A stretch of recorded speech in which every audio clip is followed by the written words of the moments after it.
tasting, seeing, hearing, touching, savoring something linked to meaning and value. When I appreciate something, I'm doing something different than experiencing it. Right? So an experience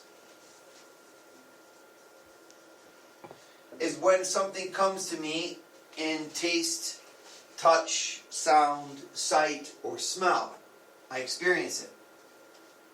But when I go beyond that experience to experiencing the entire thing, including its meaning and its value, I can be appreciating it.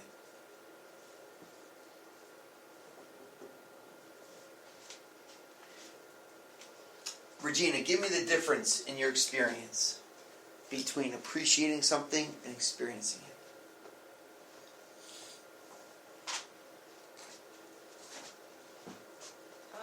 You can look at a mountain Okay.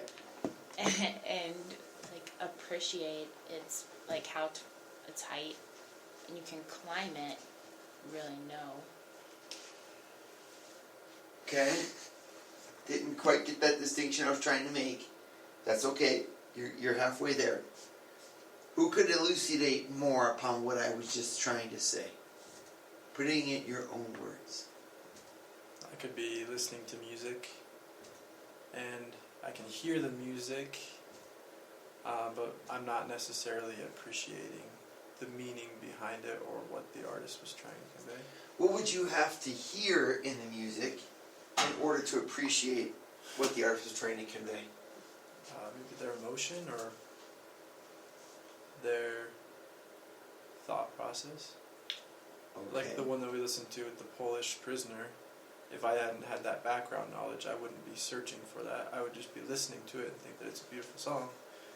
But having that background knowledge and understanding what it was about made me appreciate it more. Very good. Let's do this. That's very good. So now let's give another example.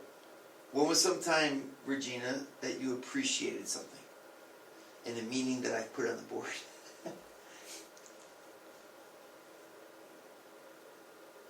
If ever. You might never have.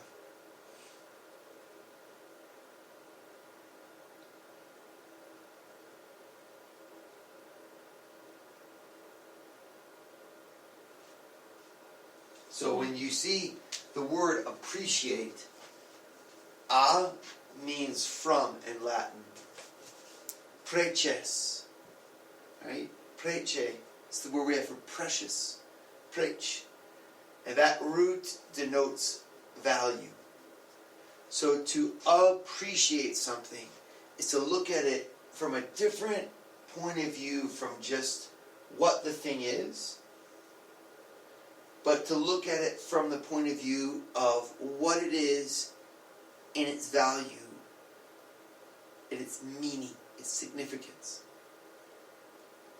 So an example of this in my life would be to rock in my great-grandmother's rocking chair. To you, it would just be a rocking chair. But when I sit in that chair and I think that my great-grandmother rocked my grandmother, who rocked my mother, who rocked me in the same chair, and I rock in that chair, there's a whole connectivity that goes on that's much deeper than the touch of the rocking. I appreciate it with my eyes closed when no one else is in the room. And I'm rocking not just in a chair, I'm rocking in my whole family history. That's an appreciation. So I look at it from its value and not just what it is. Who can give me another example of appreciation?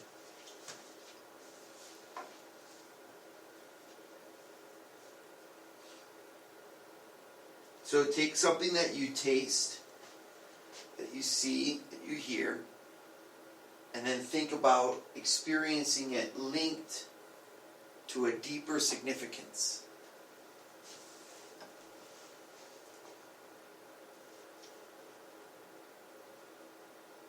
Drinking a beer. Talk to me. Because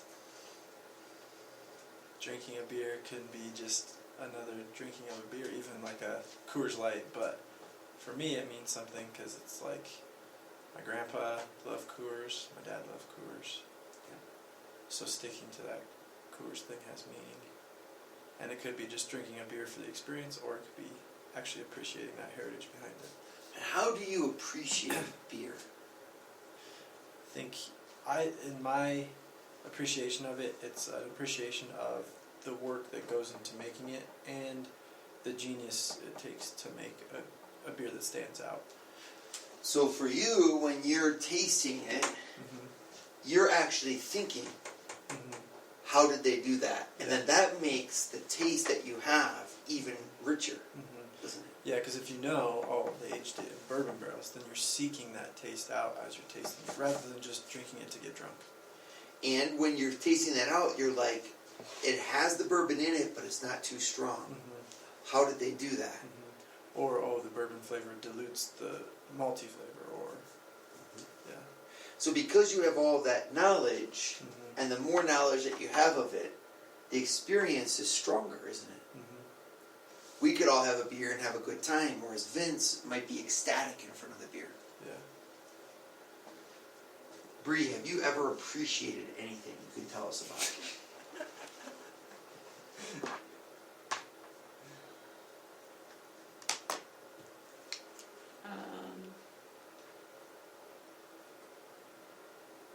In the realm of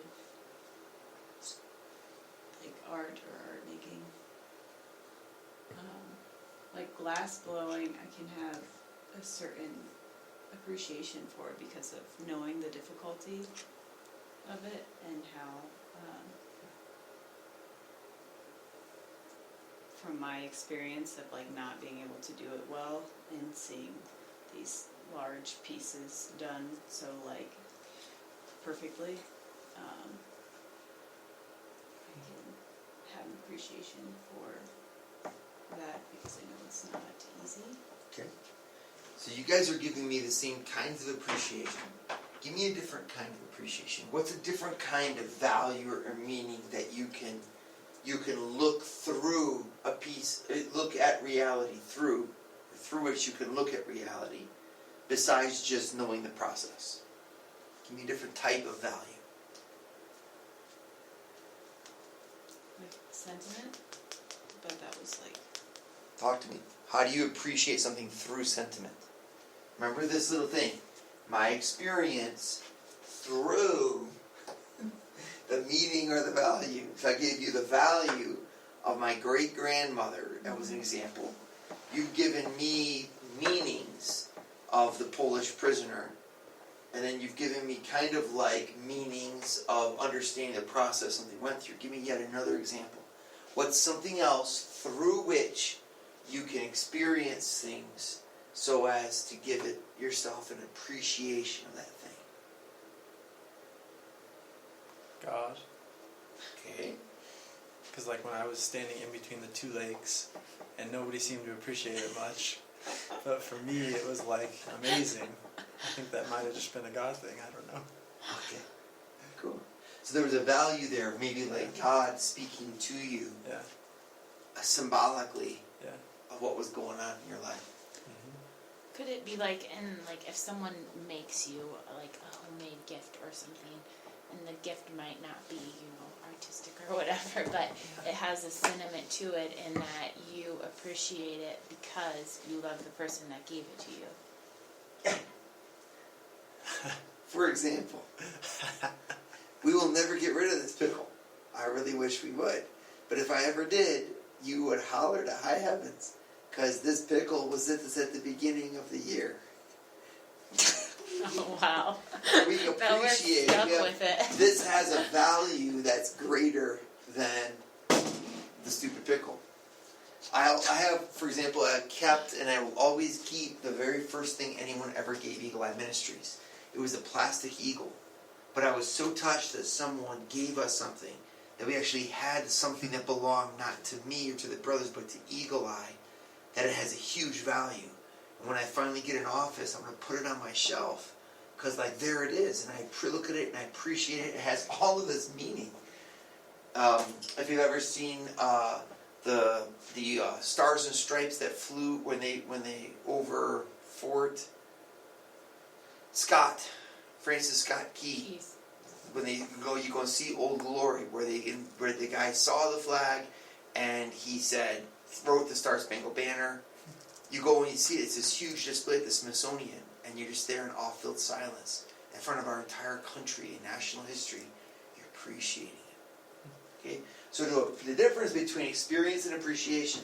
So we're talking about artistic appreciation. We're talking about not just seeing something, but seeing behind it. See? Now, there's ways that you can appreciate. The one way that I've talked about so far is by appreciating the process. So through this class, you've been able to see, okay, let's look at the idea. What were they trying to say? An example, take a look at that painting on the thing there. You could look at that and be like, what was he trying to say? Now you're not just appreciating it from a point of view of saying it's like this drab, old, gray thing. Look at how strong that white is on the wall. It's just coming at you. And then that same strong white is where else? Her hands, her handkerchief. Ah, what a weird thing. Can you drop the Bible? Well, we're not going to appreciate it yet. But I'm pointing out that there you could then be saying, like, when I look at that, what message is given to me? Anybody? It looks like she is grieving someone that has died, and it's representing her as being like a strong person. Wow. So, like, where's that in the painting, you know? Strength and grief. That's cool, Regina. What you just did is appreciate the painting. Nice job.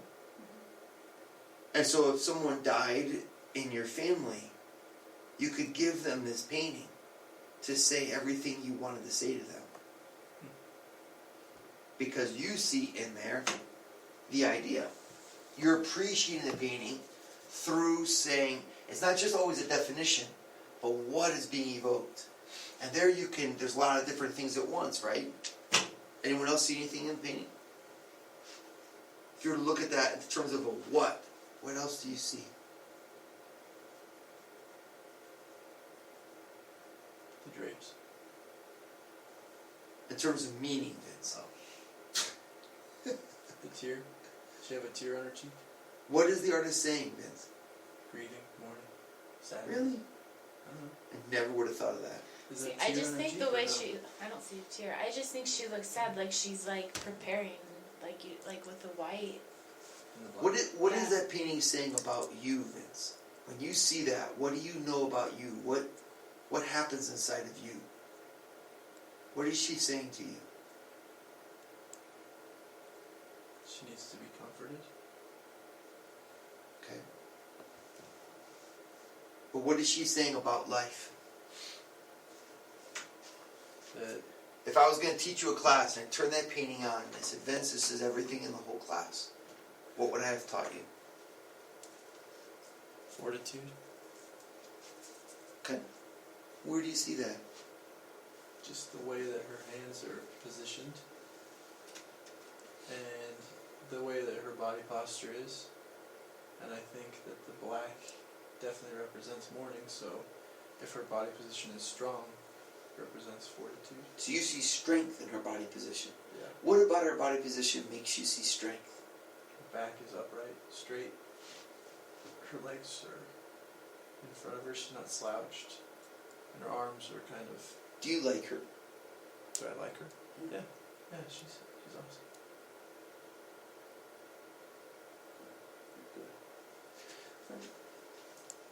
So as you look at the painting, Lights going on. That's one way of approaching it. It's just saying, what was he saying? What is the, and that then you can say a lot of things. Another thing you can look at is from the point of view of their inspiration. This would be something where you're looking at what is new.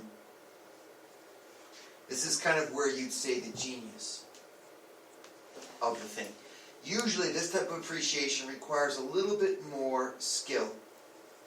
Just like you, Vince, would be like, oh, the way that malt is harmonized with the bourbon. The way, see, the genius, the skill, it's almost like the way it is done. You're appreciating the sheer mastery of the thing. Yeah. So as I look at this painting, for example, if I was looking at it from the point of view of inspiration, I'd be mesmerized by the power of that white on the frame of the wall. I'm just like, what made him do that? But if you didn't have that white, the whole thing would be way too dark and drab. But with that white, like the painting's alive. And it's because of that white. And then I'm like, the genius. Then he puts inside that painting another scene. What is that scene? And your eye kind of goes to it to be like, he's trying to tell me something in that scene. What is it? It doesn't look like much. But my eye just keeps going to that matting of that painting, matting of that painting, matting. It's like, oh my gosh, that's such a cool balance. And then the fact that she's gazing at something and we don't know what she's gazing at. But she's gazing, so when my eye goes, if I open my eyes, I immediately go right to her face. And then her face points me into the nothingness of the beyond. And you're like, that's so cool. Look at how he observed the rule of thirds. Remember how Bree taught you about photography? Mm-hmm. Boom. Right there, and then her face. Third. Mm-hmm. That's genius too. Because if I draw a diagonal line from the upper right-hand corner of the painting, I go right through her head, through her knees, through her feet, to the bottom corner. Mm-hmm. Which means the painting's an incredible setup and symmetry. But the fact that he has her thrusting up into that diagonal with this if you try to imitate that body position, you actually couldn't. The body's morphed.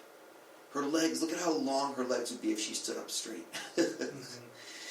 But then again, you don't even notice that the body's morphed. How did he make a body that's morphed without morphing it? The woman would be 8 feet tall. Look at how low the picture is if she were to stand up. But at the same time, you have this huge body in the foreground and this out of distance proportion painting, and yet you don't even notice it.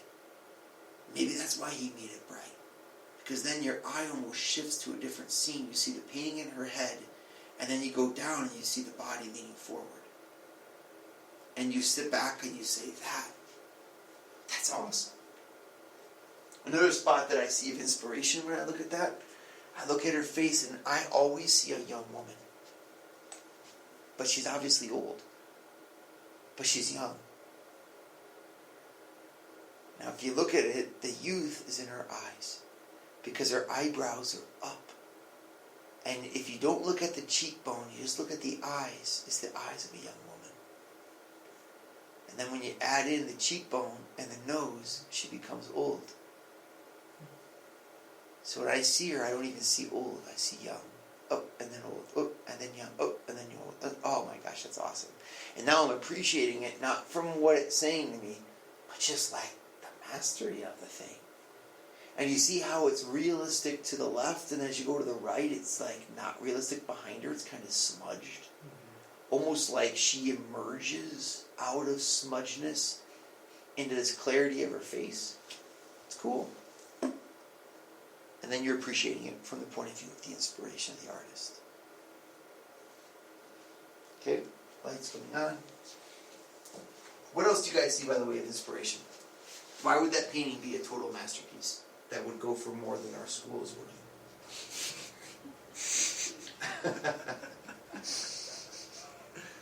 When you see it, what do you see that you're like, that's so cool, that's new. The way he did that is striking to me. Like the fabric and the veil, and by her hands. What's amazing about it looks very detailed, yet it's not at all. It looks like you can see through it. You can tell it's sheer. but then the light catches, so then your eye is creating these folds, essentially, where there's really not that much detail or work done. How did he make that sheer look? I mean, like, process-wise? Yeah. Possibly, like a dry brush kind of effect, closer to like where the black dress and the white behind her, like the black was painted first, and then you paint over it, and it creates. So you're admiring how he made it. Yeah. I think the way that it's like, I don't know if it's whatever he painted it on, but it's like there's like all the lines, but then like right around her, like all the paint's like smudged, so there's not like all of those lines, so it actually makes her like stand out.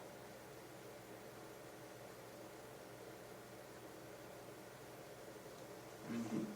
I Like see what you mean. How it's like. Yeah, like the black is on the gray a little bit. Well, it's just like there's like lines through the whole rest of it, like.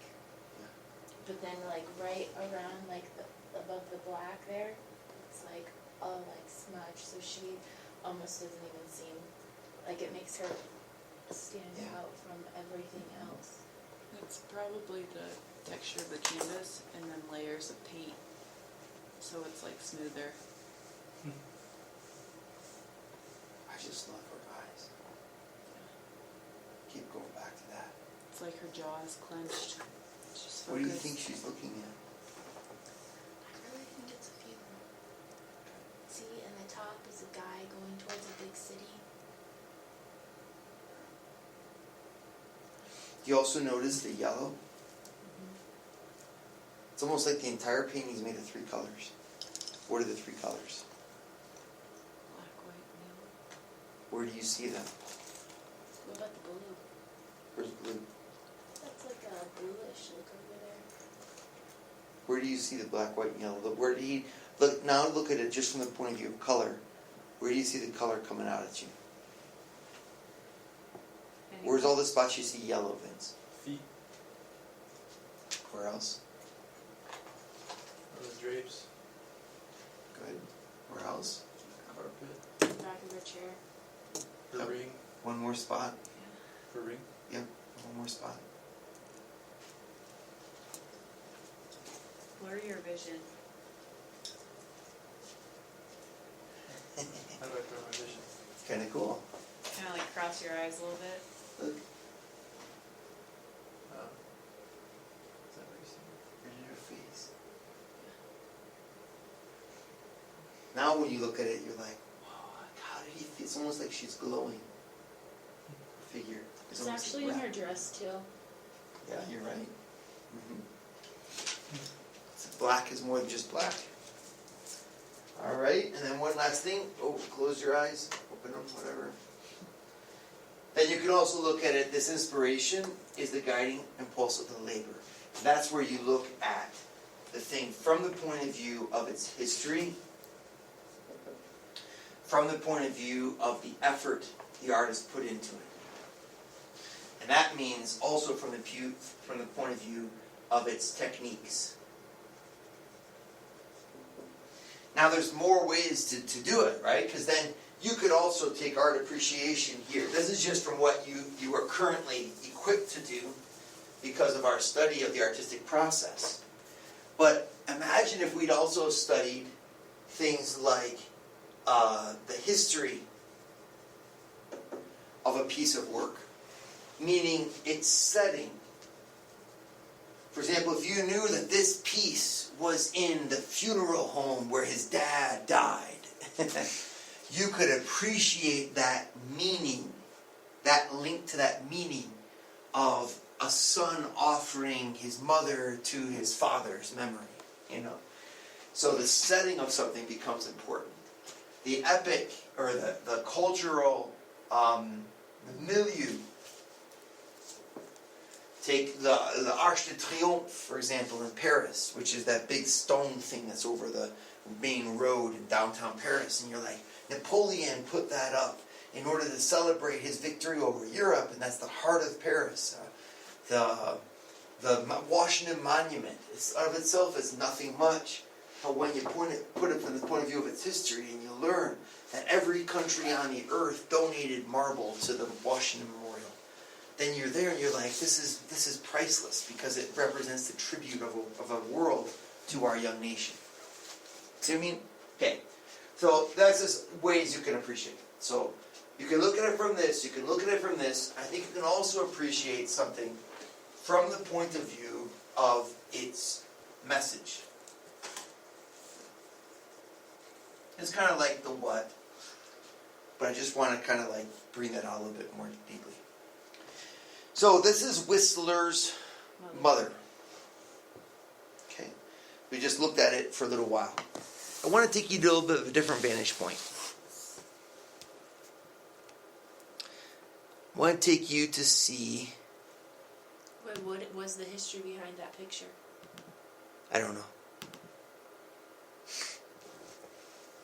I don't know. I don't know everything. I should know. You're popular. I don't know. All right. Did someone die? I don't remember. This is another Tool classic. This is not a painting. It's a photograph. And already that should say something. You're looking at a picture. It's by a photographer named Ansel Adams.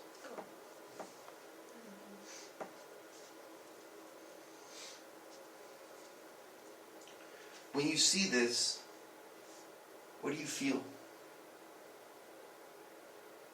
What is this picture saying to you?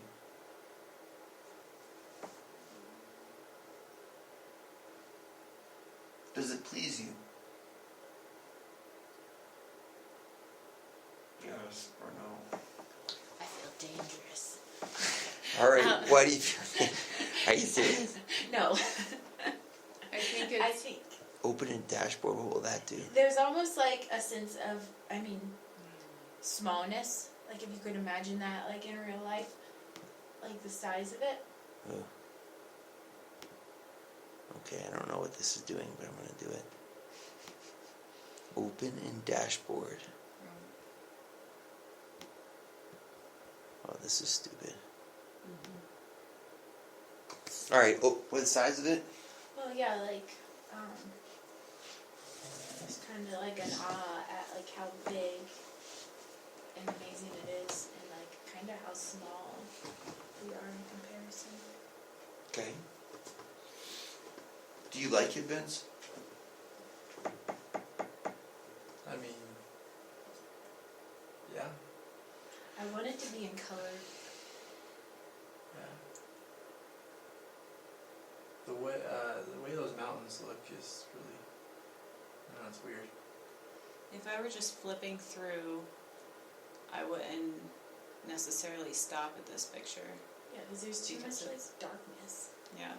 But knowing that there's something great about it, now I'm stopping to think about what the story is behind it, because I'm sure that's what makes it so special.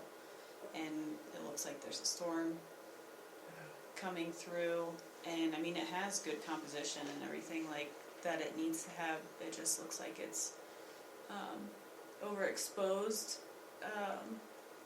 like in the river and the top left side, and then underexposed on the right side. So it's very, I'm sure it was a film picture, photo taken from film, but that's my guess anyhow, but I don't really know. So it's probably something to do with the story that makes it so great. So if you guys were to see this, how many of you would say, I want to stare at this picture for the next 15 minutes? Any of you?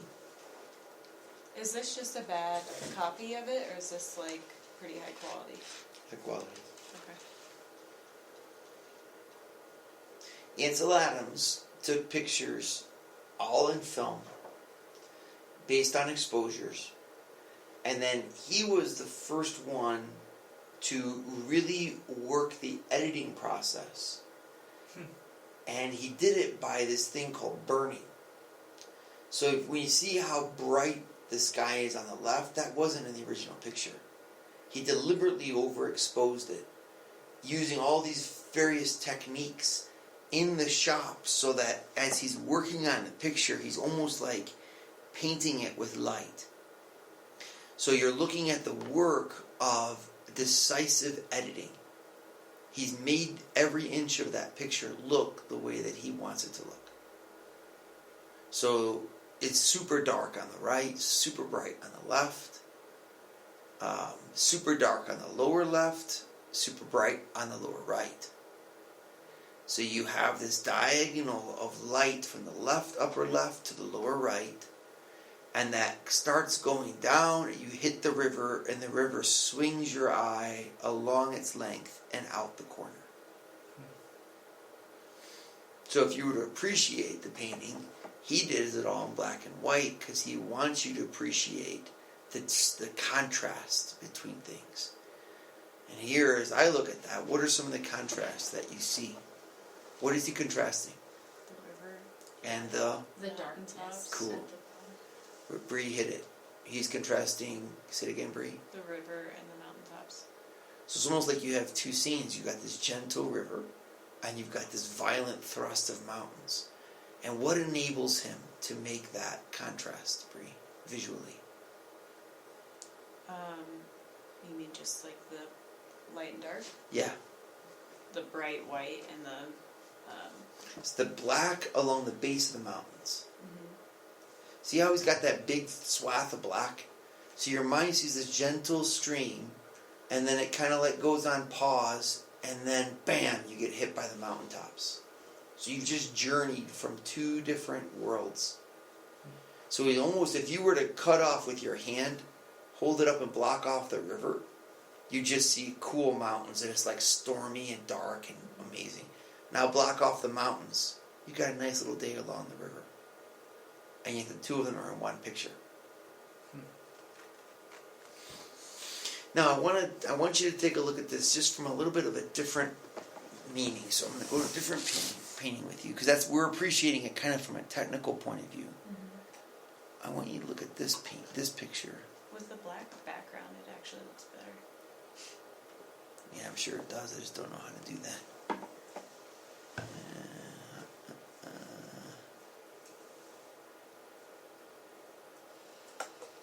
He was really famous because he photographed the American West. This is his most famous picture of all time. Now, how do I do this? Let's do save image to downloads. We're going to go into downloads.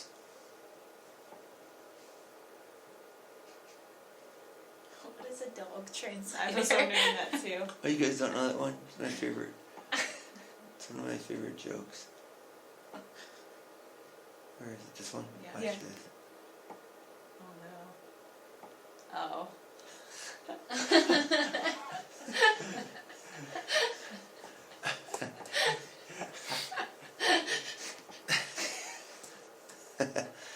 Okay, well, I wonder what that looked like. That Oh, there's your image. bullseye one. San Diego. It wouldn't be. No, I should be able to see it up here. There it is. Yeah, okay. So it's a little bit blurry there. Well, it'll have to do. Give me your emotions. Not just how you feel, but give me what it conjures up. If you could put one word, look at that, and give me one word.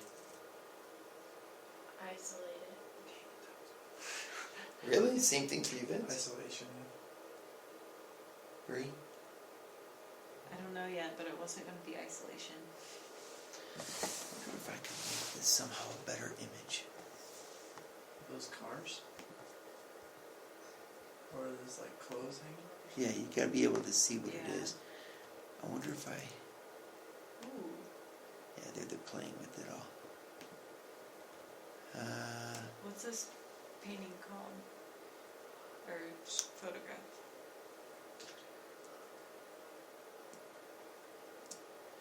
I wonder how I know if I go here. It's called Moonrise. Just maybe look up Moonrise.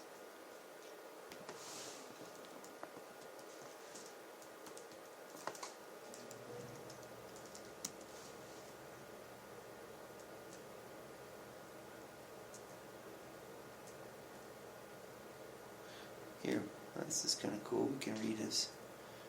It's a really cool story. I've been photographing in Cama Valley, north of Santa Fe. Where's Santa Fe, Prince? Mexico. I made a few passable negatives that day and had several exasperating trials with subjects that would not bend to visualization. Isn't that cool? So he had subjects that would not bend to visualization. The most discouraging effort was rather handsome cottonwood stump, blah, blah, blah. We were sailing southward along the highway, not far from Española, when I glanced to the left and saw an extraordinary situation, an inevitable photograph. I almost ditched the car to the value of the artist.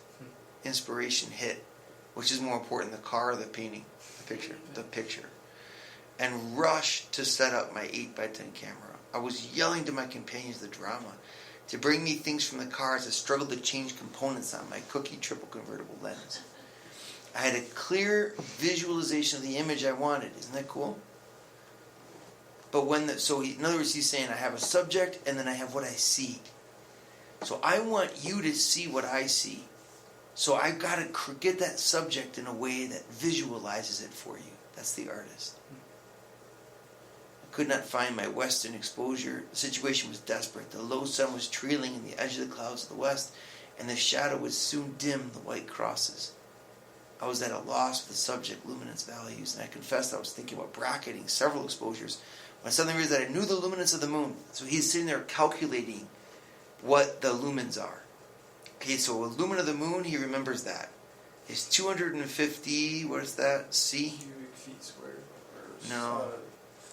It's C, lumens. I think it's 250 lumens per square foot. Okay. Using the exposure formula, I placed the luminance at zone, look at all the signs, 7, 60, and therefore fell in zone 5. And the exposure with the filter factor of 3 times was about 1 second at f32 with ASA 64 film. I had no idea what the value of the foreground was, but I hoped it barely fell within the exposure scale. Not wanting to take chances, I indicated a water bath environment for the negative. Look at all this. Realizing as I released the shutter that I had an unusual photograph which deserved a duplicate negative, I swiftly reversed the film holder, but as I pulled the dark slide, the sunlight passed from the white crosses. I was a few seconds too late, so he had one shot at this. And there's another one who said, hurry, hurry, hurry, grab the camera case, it's under there, get out of the way, where's the tripod? Where's the light meter? Things were flying out of the car and onto the ground. Your friends were grabbing things that Ansel needed. Years old. He knew the luminosity of the moon, and the rest is history. That's because this picture is his most famous picture. I just kind of wish I could get...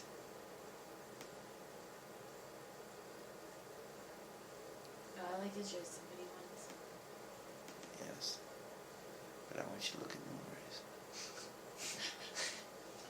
Yes.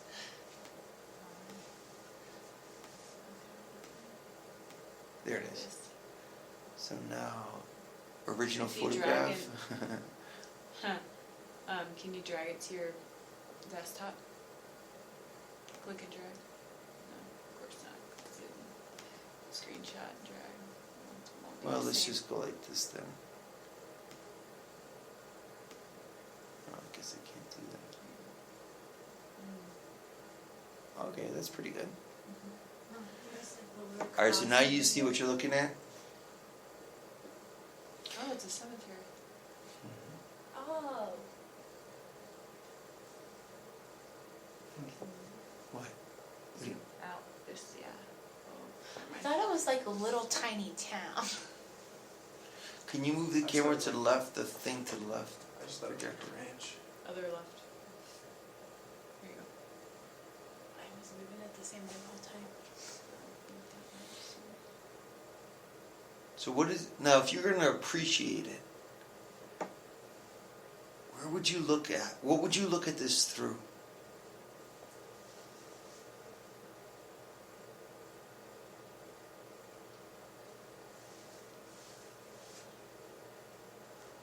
It's very interesting to see how you guys work, because I'm very different than most of you. Well, I see it from like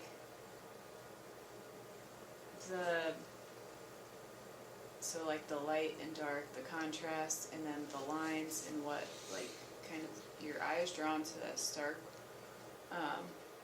white against the black sky to start, and then the other next white that is that exact same brightness are all the little crosses. And then from there you go into like kind of the middle ground. And it bounces around a little bit. And the moon is in there too. So, can we zoom out just a little bit?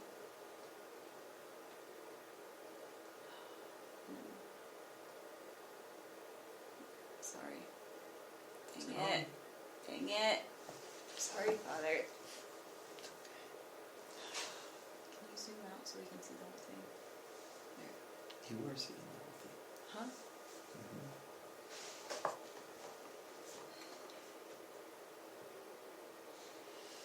So when you guys see this, does it mean anything to you?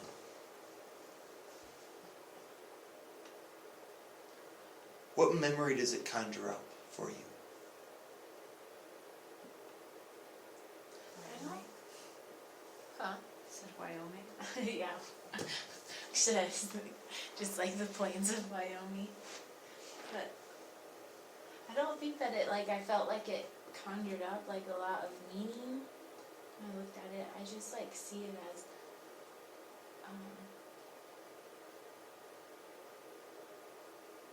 like, it did seem, like, isolating, because it's, like, these giant plains and mountains, but then, like,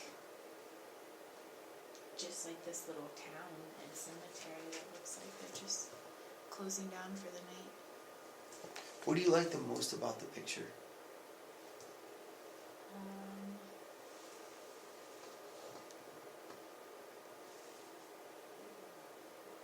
I like that little cross over there. Which one? The one on top of that building. Really? Like it just stands out.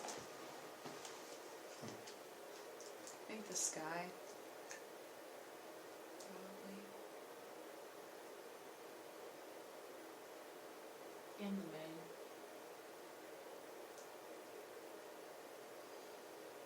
Why do you think he took the picture?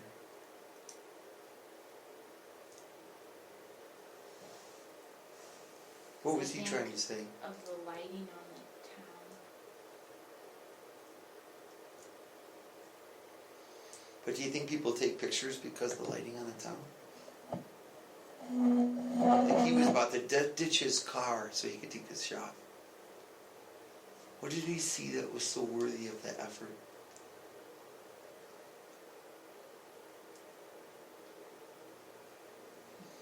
Cool. Okay. Watch your eyes. I'm gonna do something on the board. What do you see? I see a symbol. You can appreciate paintings in many ways, or photographs in this particular case. For example, if you look here, what's cool about this picture is look at how horizontal it is. You have a swath of horizontality, a swath of horizontality, a swath of horizontality, a swath of horizontality, a swath of horizontality, and then the void.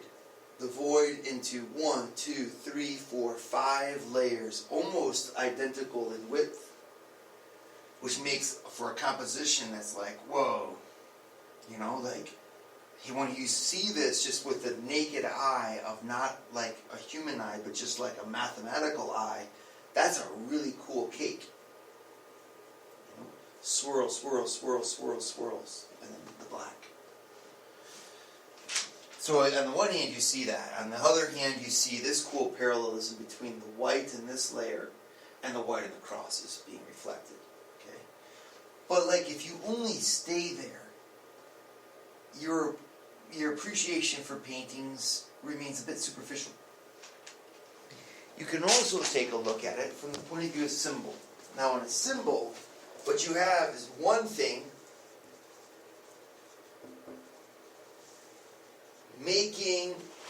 another